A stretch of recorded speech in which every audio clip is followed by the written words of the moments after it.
Hello दोस्तों, अगर मेरी वीडियो पसंद आए तो लाइक कमेंट शेयर और सब्सक्राइब कर लेना। एपिसोड 43।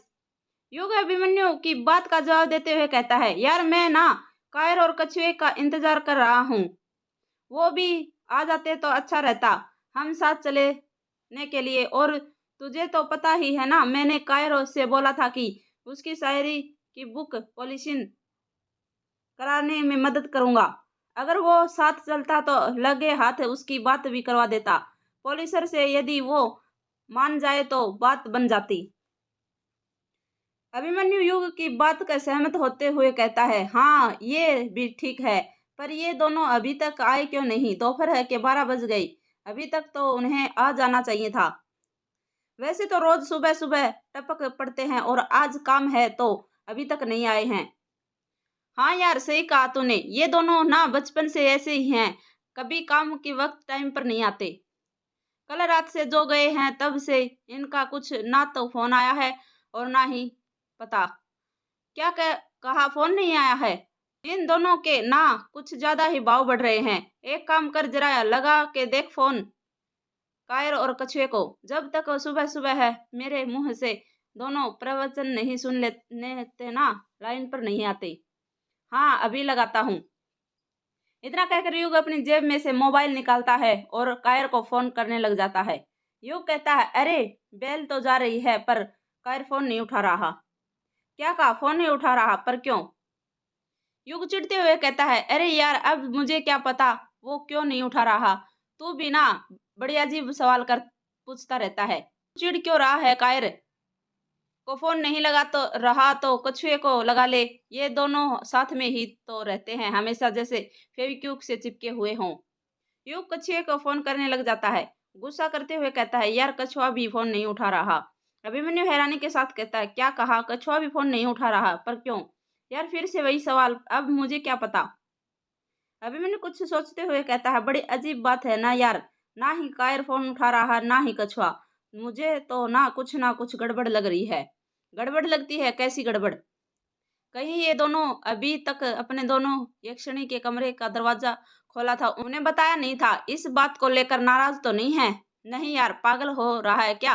ये दोनों बच्चे थोड़ी ना हैं अब जो पुरानी बात को लेकर बैठेंगे और बेवजह नाराज होते रहेंगे। हाँ यार, तेरी भी बात ठीक है, पर फिर ये दोनों फोन क्यों नहीं उठा रहे?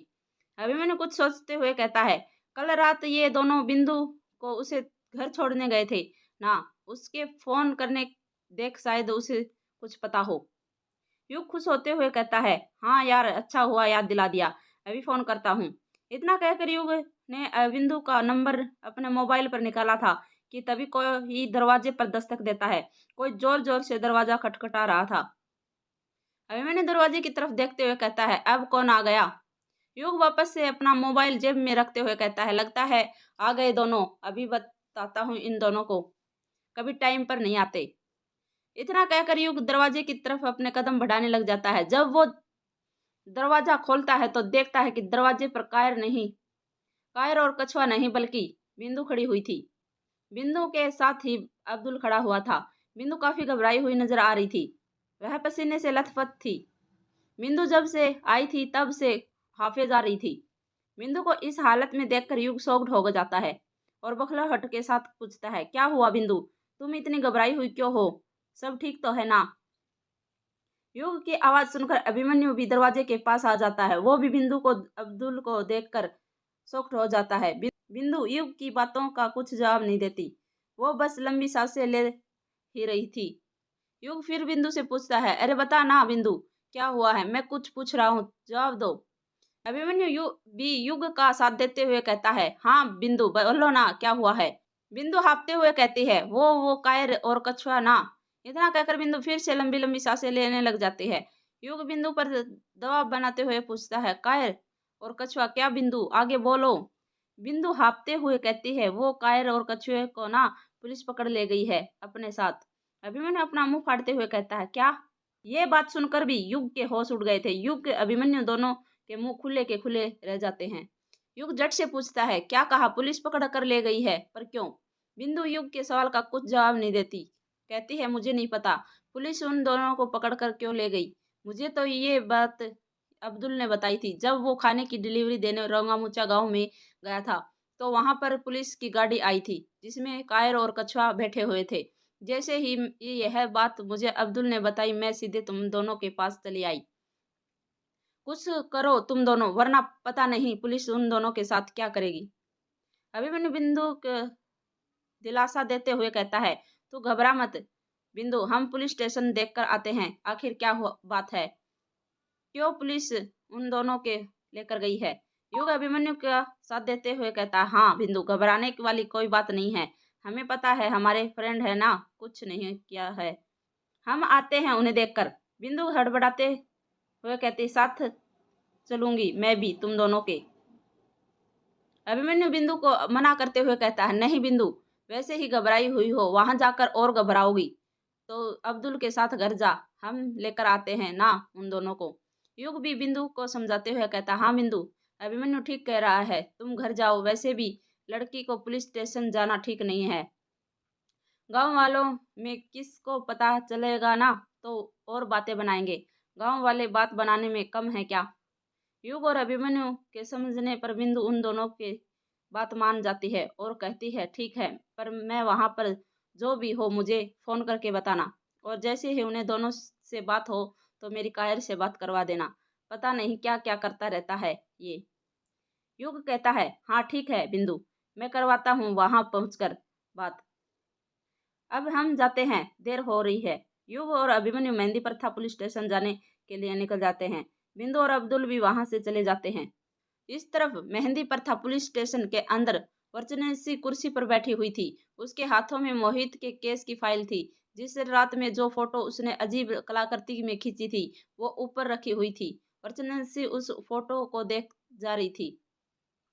वर्चनसी समझने की कोशिश कर रही थी आखिर वो कलाकृति किस चीज की है। उसने अपना पूरा दिमाग लगा लिया था उस आकृति को समझने पर अभी भी वो आकृति उसके दिमाग की समझ के बाहर थी। वर्चनसी उस कलाकृति को बड़े ध्यान से देख रही थी कि तभी वहां पर चाय की ट्रे लेकर एक 15-16 साल का लड़का आता है और चाय टेबल पर रख जाने लग जाता है। वो लड़का वहां से जा ही रहा था कि तभी चार्ली की आवाज सुनाई देती है, अरे कहाँ जा रहा छोटू, मेरे लिए भी तो चाय रख जा, मुझे चाय नहीं पिलाएगा क्या। चार्ली पुलिस स्टेशन के गेट पर ही खड़ा हुआ था। वो लड़का केटली से चाय गिलास में छान लेता है हुआ कहता है, अरे चार्ली सर, आप आ गए, ये लीजिए आपकी चाय। चार्ली एक हाथ से वो चाय का कप पकड़ता है क्योंकि उसके दूसरे हाथ में एक सफेद पॉलिथीन थी जिसके अंदर कुछ रखा हुआ था।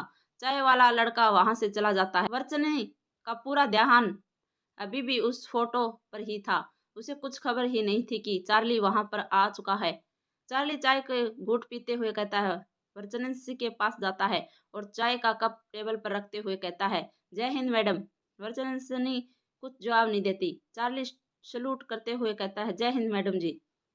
वर्चनसी फिर कुछ जवाब नहीं देती और चार्ली को यह बात बड़ी अजीब लगती है और वो टेबल पर हल्का सा हिलाते हुए कहता है, अरे मैडम जी, मैं कुछ कह रहा हूँ, जय हिंद।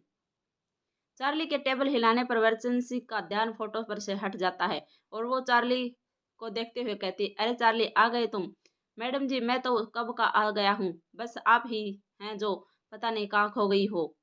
कहीं नहीं चार्ली, बस कल रात जो कलाकृति मिली थी उसे समझने की कोशिश कर रही हूँ, पर लगता है नहीं इतनी आसानी से समझ में आने वाली है। खैर ये सब छोड़ो, मैंने तुम्हें टीम के साथ किश्नोई नदी पर जाने को बोला था तो तुम गए नहीं अभी तक। अरे गया था ना मैडम जी, वहीं से तो आ रहा हूँ, तभी तो देर हो गई। वर्चनसी एक्साइटमेंट के साथ कहती है, तो फिर कोई और सुराग हाथ लगा जिसके बाद जिसकी मदद से हमें खूनी तक पहुंच सके। हाँ लगा ना मैडम जी, क्या लगा जल्दी बताओ। चार्ली चार्ली अपने हाथ में जो पॉलिथीन लाया था उसमें दिखाते हुए कहता है, ये लगा है हाथ मैडम जी, ये है मोहित का कच्चा, यही बचा हुआ था जो नहीं मिल रहा था, अब वो भी मिलेगा, अब पूरे कपड़े ही हमारे पास हैं, बनियान से लेकर कच्छा तक।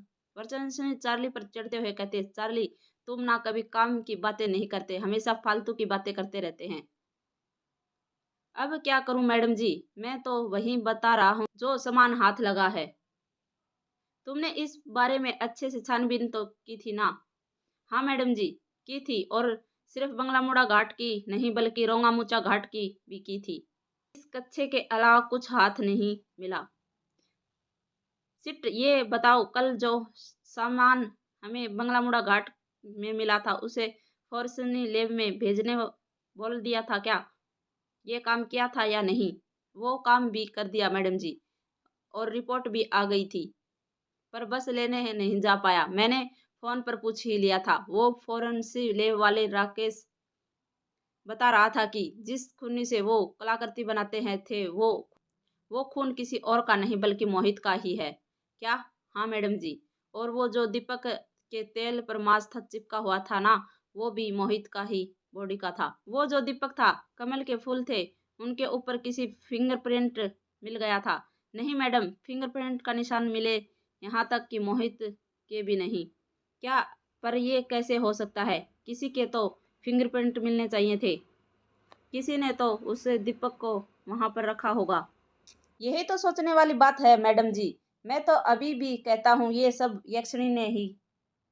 चार्ली अपनी बात पूरी करता उससे पहले ही वर्चन से उसे टोकते हुए कहती है, बस चार्ली, अब तुम फिर से ये मत कहना जरूर ये सब यक्षिणी ने ही किया होगा। अगर यक्षिणी ने किया होता तो उसे मेरे सामने पकड़ के लाओ, और यदि नहीं पकड़ सकते तो असली कातिल को पकड़ने में मेरी मदद करो। ये वजह है कि अफवाह मत फैलाओ। अदालत सबूत मांगती है, ना कि जो लोगों ने फैलाई है। चार्ली वर्चन सिंह का गुस्सा देखते हुए चुप हो जाता है। वर्चन सिंह पूछती है, और वो दोनों लड़कों के नाम याद आए या नहीं आए? तुम्हें जिन्हें साथ मोहित को आखिरी बार देखा गया था दारू के ठेके पर? अरे मैडम जी, वो दोनों लड़कों को पकड़कर तो मैंने कब से जेटवा के साथ भेज दिया। मुझे तहकीकात करने जाना था, इसलिए मैं वहां पर चले गए था। जाटवे उन्हें लेकर अभी तक आया ही नहीं है क्या? इतना कहकर चार्ली जाटवन को आवाज लगाता है, जाटवन, अरे जाटवन, जरा यहाँ पर आना। एक दुबला पतला आदमी वहां पर आता है और वर्चन से पूछता है, आपने मुझे बुलाया मैडम जी? वर्चन से कुछ कहती है। उसे पहले चार्ली कहता है, मैडम ने नहीं, मैंने बुलाया है। वो जो दोनों लड़कों को पकड़ा था रोंगामुचा घाट पर, वो कहाँ है? जाटो कहता है, वो दोनों लड़के तो अंदर इंक्वायरी रूम में हैं। चार्ली भीनते हुए जाटो से कहता है, अरे तो मैडम जी को क्यों नहीं बताया? वो अब तक उन्हें से पूछताछ कर लेती। जाटवन वर्चन सिंह की तरह हाथ से इशारा करते हुए कहता है, मैडम जी, यही तो पूछकर इंक्वायरी रूम में बैठाया है। वर्चन सिंह हैरानी के साथ कहती है, क्या कहा? मुझे पूछकर? कब? पर कब? जाटवन हिचकिचाते हुए कहता है, मैडम जी, जब मैं उन्हें यहाँ पर लेकर आया था तो आप कोई सी फाइल पढ़ रही थी, तो मैंने आपसे पूछा था कि इन्हें क्या करना है, तो आपने कुछ कहा ही नहीं। तो फिर मैंने पूछा, इंक्वायरी रूम में बिठा दूं, तो आपने हाँ में सिर हिला दिया था।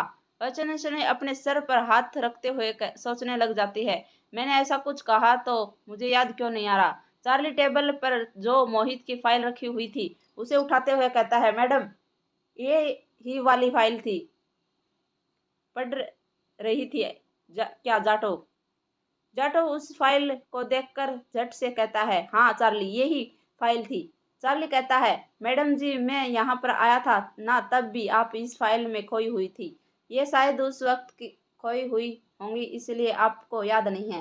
वर्चन से चार्ली से सहमत होते हुए कहते, हाँ ऐसा हो सकता है।